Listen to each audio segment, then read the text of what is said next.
him. He was nice enough to send me some music, and happy to play him. We opened up with Today's a Good Day from the Apostles, and then we play a little Jason D'Amico. I'm going to be playing some other local artists today, and definitely have my man Wes Collins on deck. But as we talked about, today we have a guest that I did not know had been a guest on the first radio show, was ever radio program focused on Chatham County that I did a few years back.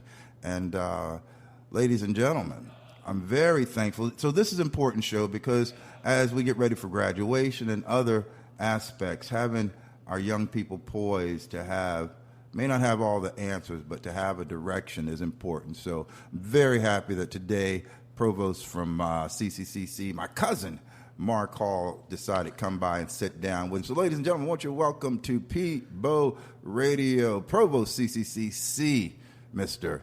Mark Hall, ladies and gentlemen. Mark, how are you today? I'm doing well. Thanks for having me here. Hey, thanks for coming, man. I don't know about you, but when I got up this morning, I started out in sweatpants and like a toboggan hat and a sweatshirt. I've now changed to a T-shirt and jeans, and I think in the next couple of hours we might be in shorts. What do you think?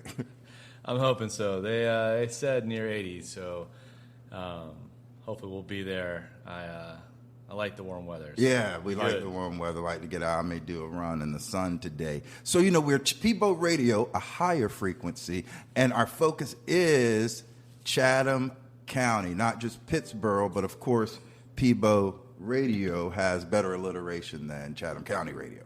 So P-Bo Radio encompasses all of Chatham County, and although I don't have my list with me, and I don't like to do gotcha type of radio, but I will just ask, do you know all 31 towns that make up Chatham County, Mark?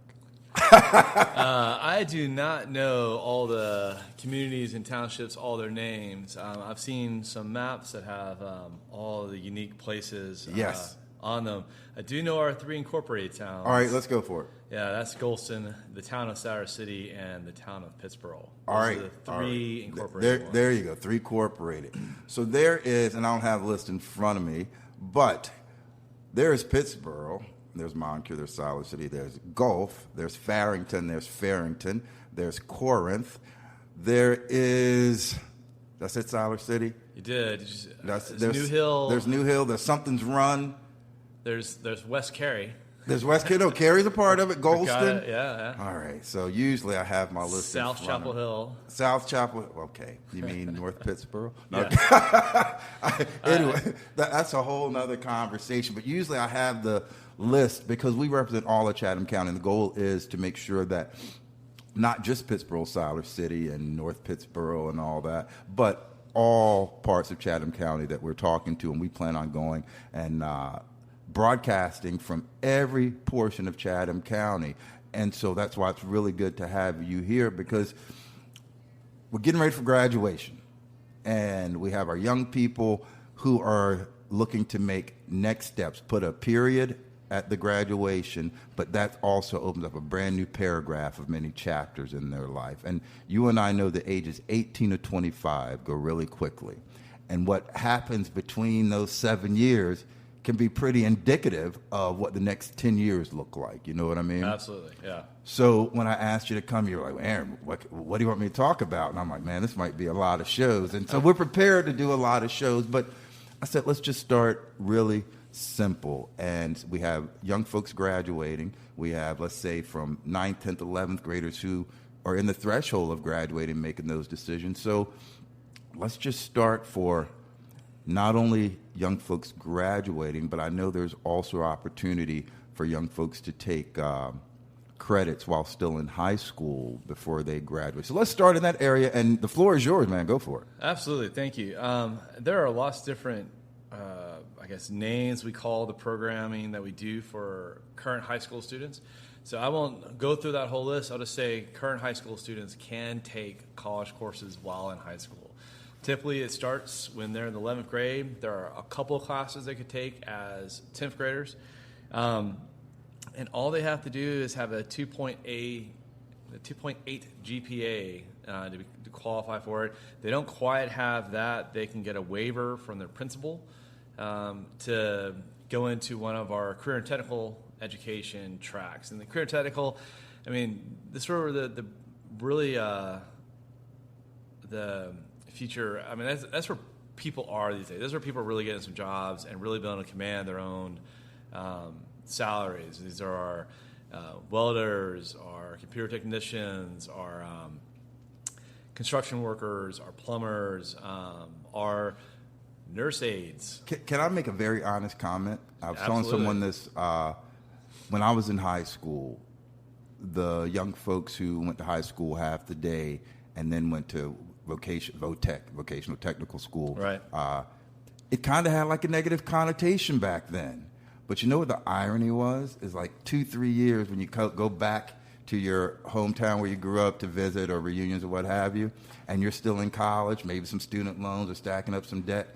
These are the cats who had their own plumbing business, their own electrical businesses, maybe a couple of investment properties with some tenants in it and all that. So you're like, who's winning this one? So it's not to say that it's a competition, but what was a negative connotation in high school, all of a sudden you look up, you're like, wow, they got a nice car. No, but you know what I mean. I mean, you're not wrong. I think I was talking to someone earlier today about this. I think our society still really favors the 4-year degree, and actually the more like the master's level degree past that, as far as what we try to get our young people to aspire to. That being said, though, my plumber was once a student of mine when I was in the classroom teaching, and not only is he happy helping people out, because usually they have to come in a crisis situation. Think of all the different plumbing emergencies you might have. He's happy helping people out, and because he owns his own business now, he does his own hours. He has a team of people working for him. He's a leader, and he likely makes about 3 times what I make as a 3-time degree holder from a university. So not only is he winning on the happy and fulfilled life side, he's also doing better economically than many of us that have 4-year degrees and then some. And part of that, which I'll keep saying, how much debt do you think this person has in relationship to the one who has all the degrees? Outside of some of the cost he might have for his business, he has no debt. Exactly. And a lot of those business things become assets, you see, and not instead of liabilities. The 10 vans he has for his plumbing company, those are all assets for his company. Those are no longer liabilities for him. And that's what I want us to be able to have that conversation. We're calling this a roadmap because, to me, and this is my opinion, I'm a dad of 3. I tell my children, my goal is that they are not strapped with a bunch of debt. Like, just regardless. Moving forward in life, not strapped with debt. So when we sit here and talk, that's really what I want to help folks on is what is a roadmap. But now I'm being everyone's dad, but what is a roadmap that we can have this conversation that can have parents and young people reaching out saying, hey, what's up with that, getting the technical trade so I don't have to have a lot of debt? Because you may not know what you want to do, and that's okay. Who knows they want to do at 18? I mean, think about it. I definitely didn't, yeah. But having a trade to be able to put some savings, progress in something, even from the standpoint of left brain, right brain, keeping yourself sharp, those things, but also that you're learning something, saving some money, so that if in 5 years you want to become a lawyer, go to law school, maybe you don't have to get as many loans out. Maybe already have a direction so that instead of taking out a bunch of loans, you've saved some money through. So that's really what I want us to be able to get from this is how can we help show through what the community college offers. And you were saying about taking the classes. Is that a 9th, 10th, 11th, 12th grader? Who qualifies for that 2.89, 2.8 GPA? What is there a minimum grade level in high school? So usually they start off as 11th graders. Okay. There's a couple classes on the technical side 10th grader could take, but they have to qualify before they get there. But typically it's 11th graders and 12th graders will take our courses. I want to go back, though, you're talking about how people can kind of do different things with their life. Mm-hmm. I don't want to necessarily speak for our county manager, but he started off in the trades. He started off working with his hands, and then he went back to school, and I believe this is correct. He got an engineering degree, and then he went and did some other things, and then he found himself in public administration, and now he manages our entire county. Like, he didn't decide. We're going to have to get him on so he can tell that story. And thank you. You already queued it up. Thanks, Mark. I know. He didn't decide at 18, you know what, I'm going to run a county one day. He worked on some of the things he wanted to do, and then eventually found his way back to school. So I think that's, you're talking about the roadmap and a kind of a message to send out to people. What you decide to do at 18 isn't what you have to do, isn't what you're going to do for the rest of your life. This is my third career, so it is what it is. But to your point, back to your question, 11th and 12th graders is typically who are taking our courses while in high school. Some of those courses are online, and they take them during their school day at the high schools. Some of them are actually, they come over to our campuses and our sites and take classes. Like automotive technician is one of those. We've been doing that for more than 20 years. All the high schools in the county will send students throughout the day to take automotive technician with us. We do. Go ahead. No, I'd like to take that class. Yeah, I need to take the class too. I could save some money on some of the minor things like oil changes and stuff that I still pay people to do. So, all right. So 11th graders, they come and they're able to take those classes and can earn real credit hours. Absolutely. Okay, so and what does that look like? Not to get too bogged down in that, but what do those credit hours, is there a minimum, maximum of certain core classes? What do those credit hours look like in translating? So one of the terms we use is pathways, and so it depends on the pathway you're in and the courses you take, how many college credit hours you're getting with any one course. I'll just use a simple example. When students at the high school are taking our introductory to psychology class, they're going to get 3 college credits towards a degree with us, and if they decide to transfer later on to a degree at the university. So it'll be 3 hours of course credit they get.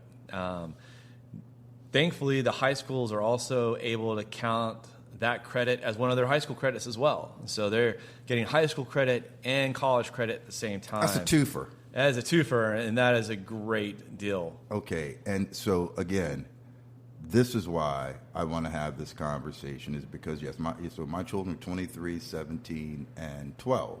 So I know I'm not the only one who is traversing what next level education looks like financially, as well as setting your young person in the right direction. Our community college system is a great way for doing that. Are there incentives to go to community college and then go to a North Carolina 4-year school? For those kids who are graduating, so now we're looking at 11th, 12th graders who are going to be graduating and going that way. There's a lot of benefit to it. If you earn your degree, your associate of science or arts or engineering degree with us, the transfer degree, you have taken care of your first 2 years of university degree. You've taken care of most of your gen eds, and also a lot of the courses you have to take before you can take your major courses at the university. So that's 2 years off, and it's 2 years in this county. It's 2 years for free for any recent high school graduate. All right, so that's sometimes my favorite price. When you say free, when did this start, and what do we mean by free? Thank you. So we started the Child on Promise program. The first group of students were they came to us in 2019. Oh, I think I live streamed that event. Wasn't that an event somewhere? I believe so. Yeah, we talked about it on that radio that you talked. Yeah. So we 2019 was the first year in this county. What was your other question? I've already lost it. No. I was so excited about 2019. It's 2019. So not only being able to use that with it free, but what does the free mean? Like completely free, or you know what I mean? Right. It is free tuition. Okay. And fees. So that takes out the bulk of what a student has to pay for at our college. There are some, you might have to pay for some textbooks and for some lab kits. We have other funding for that from our foundation, so through some scholarships and some other things for some people. But it's a minimal cost. It takes your cost to come to the college might be a couple $100 for books and lab kits compared to a couple $1,000. And not to give anyone homework. Can you say intern? No, not give anyone homework. But I tell you a visual that where you could see exactly what you're talking about numbers wise, like when you're using that Chatham Promise, how that shrinks the money going out of pocket in comparison to if they went to a full 4-year school right away and had to pay it. Because, my son wants to go to Stanford. You know what I'm saying? Good luck with that. Yeah. I'm sure he's prepared academically, but Stanford is that's going to be a nice price tag. Well, we heard Duke just went up to $89,000 a semester. See, this is real talk, real conversation. You know what I mean? I mean, one of our best schools in this nation, and it's just up the road, and it's public, and it's lower cost. It's UNC Chapel Hill. A lot of our UNC schools are really great schools, and I love UNC, and I love it, but sorry to all the state fans out there and the Duke fans. But are you talking ACC tournament, Rob? Well, yeah. Let's go Miami. Last ACC team left. No, so go ahead. Yeah, we don't. But the main thing is that it's $25,000 room, board, tuition, all those things at Carolina. You mentioned Duke, which is a great school, but it's also it's well out of most of our price ranges at $90,000 a year. Sure. But 25 is also for if you had to pay for us out of pocket for a year, you're talking more like $2,500 to $3,000. But this county and its commissioners support the students of this county, and that's why we have the Chatham Promise program, which takes care of the tuition. Make sure I have the link for that, because as you know, when we're done these broadcasts, I go and I index them, and I'm going to highlight all this because I want this to be used as a reference. People want to go back and they can hear straight from the Provost's mouth. This is what's happening. So yeah, we want to certainly utilize that, and I'm telling you, to be able to see a visual of those savings would be key, because, and I'll use my own Stanford-bound son for this. To be able to say, hey, this is Stanford, and remember, we're building a roadmap, and this is what, end-game new beginning by age 24, 25 looks like money out of pocket. Let's then take that same roadmap, utilize Chatham Promise program, 2 years, CCCC, and then maybe somewhere UNC Greenville, UNC Chapel Hill. And then let's help the young man, young woman say, you really want to go to Stanford, or you really want to go to Michigan, or you want to go to Dartmouth. Well, you know what? The master's degree PhD program in those is really what you want. So what we're going to do is help you save money on the front end, and then when you start getting into those master's PhD programs and picking those schools, let's find those monies and grants and things so that, remember, the goal is not to be strapped with debt, not to be on the hamster wheel of debt. So that's what I'm saying. When we're, when everyone says, I listen to you on Peebo Radio, can you help me with the roadmap that Aaron talked? You know what I'm saying? That's really... Anyone who wants to have some information about how to get from here to there, they're welcome to contact us. We have not just me, but we also have a team of admissions counselors. We call them navigators at the college, but we have a team that are also happy to have the same conversation. You mentioned... Stanford, we're actually sending a young woman to Yale next year from our college. She's going to graduate this May with her associate's degree, and she's going to go to Yale. This is not the first one we've sent to an Ivy League in the last couple of years. And we had at least one Park Scholar last year at NC State, full ride.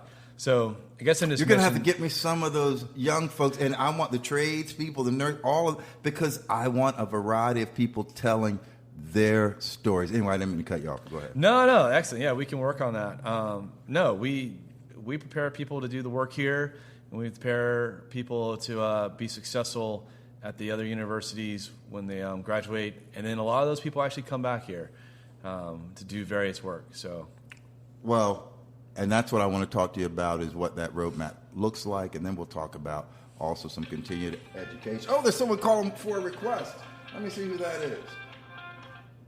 Oh, I think I got a request here, and I like the request. So, you know where the library is, don't you? I do. You do.